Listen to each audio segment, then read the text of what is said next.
All right, we have a couple special guests here in the Keizer Aluminum Wheels booth.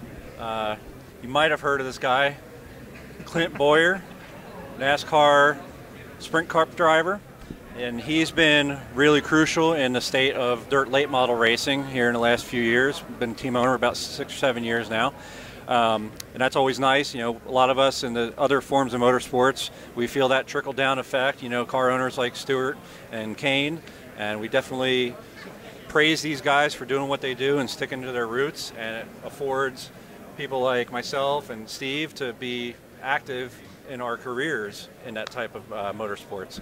So we have Steve Francis, Clint's driver here, finally won a championship for him. And what can you say about driving for this guy and the pressures that are on you? And, you know, is he calling you Saturday night to either beat you down or praise you? How is driving? It depends on what which text he gets, or well, he keeps up with it on the race monitors and everything, and he pretty much knows exactly what happened almost before we do. Really, he's way hands-on, but yet he lets us all do exactly what we need. And actually, it's probably less pressure than I've had with any other car owner, because he's a true racer and understands the ups and downs and the ins and outs and all that. And we're really lucky. The first year I drove for Clint last year, we finished second in the points, and then this year Don won the points for Clint. So, his team has progressed every year. I think we were just talking, I think it's his 6th year as being a car owner, and every year he's kind of progressed a little bit, went from a 1-car team to a 2-car team. Hired me and Don both in the last 2 years, and hopefully, and Barry Wright, put Barry and Lance and everybody, kind of to run the show for him, and show results with with a first and a second in the last 2 years in points. That's great. I've had the opportunity to work for one of Tony Stewart's teams, and having that connection with having the eye in the sky over top of you, no matter where you're at in the country, now it's worse than ever. Like you said, up to the second, Twitter feeds, and these guys, they're racing Sunday afternoon. They're in the hauler wasting time before that. So you guys definitely are the eye in the sky as far as team operation and make sure everybody's performing.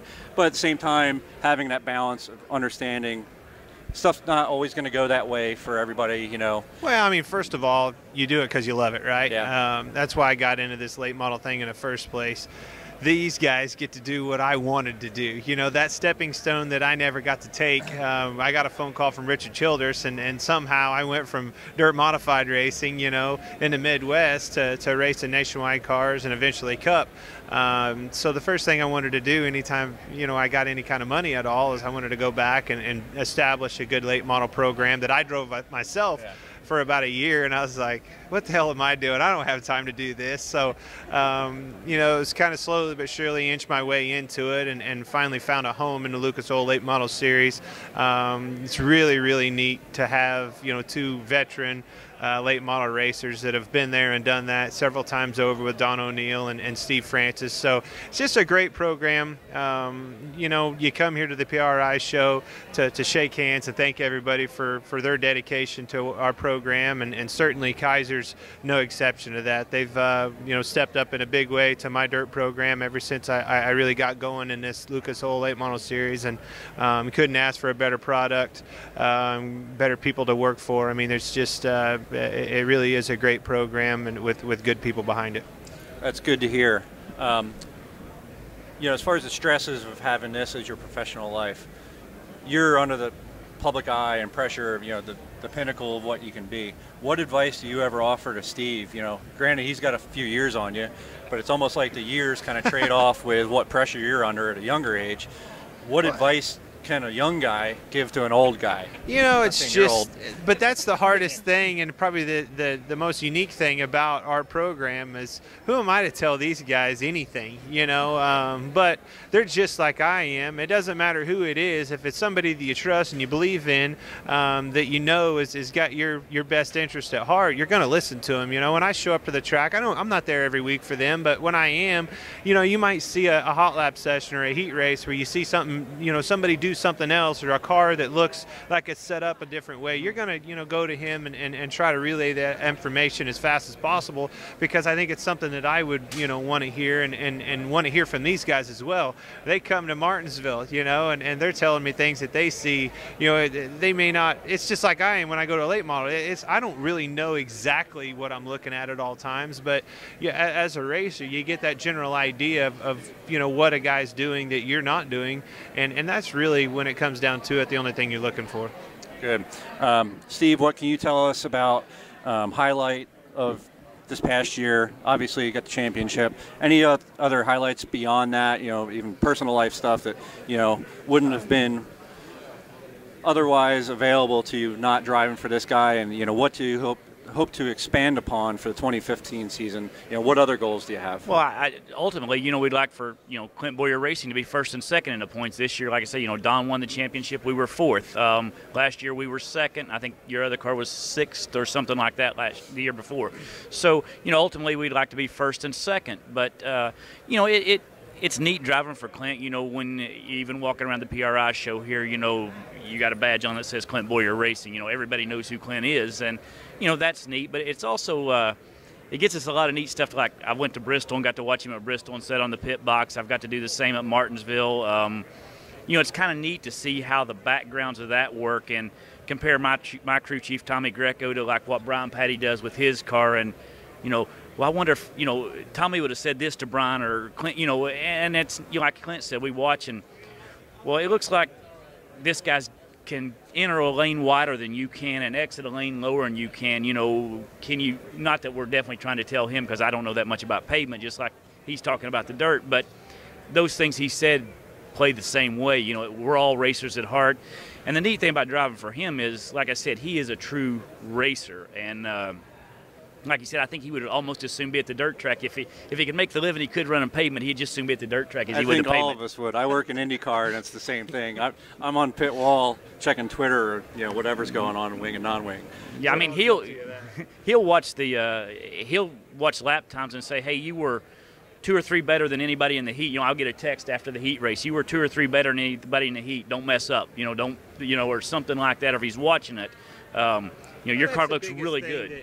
That I see, from watching just strictly lap times or maybe even a video, we're all racers and we're all guilty of this. You get good and you're like, man, if I just had it, if I could free it up just a little bit, I'm good. And you always over adjust and beat yourselves, 9 times out of 10. And that's what's so aggravating and frustrating about, racing in general is as long as you can keep from beating yourself, 9 times out of 10 you can be pretty competitive. It's all mental, it's like what you said, the communication.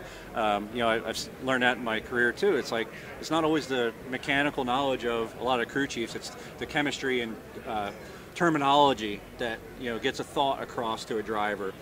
Just talking. That's 100% it. And I pay attention to things that he'll say to Brian, like listening during the race or something, and. Hey, I would have said that to Tommy when I come in. Not that we don't have the radio stuff, but after the race, I'll come in and say, hey, if we'd have done this, or if I could have done that, or or he'll say, hey, if you could have just stayed on that cushion 3 more laps, or something, something to that effect. That you put in your mind, in the back of your mind, that you remember the next time you go. But it's really neat having Clint up here at the PRI show and being able to talk to all of our product people and run by and shake everybody's hand and everybody get an opportunity to meet him and actually see what a true racer he is and how much he pours into this sport. And it's great. Like it goes back to the trickle down. You're bringing fans from the NASCAR stuff to the dirt. That really is crucial right now, because dirt is kind of had a plateau. It fell off of a little bit, and now we're kind of seeing a little bit of resurgence from the participation of higher level owners like yours.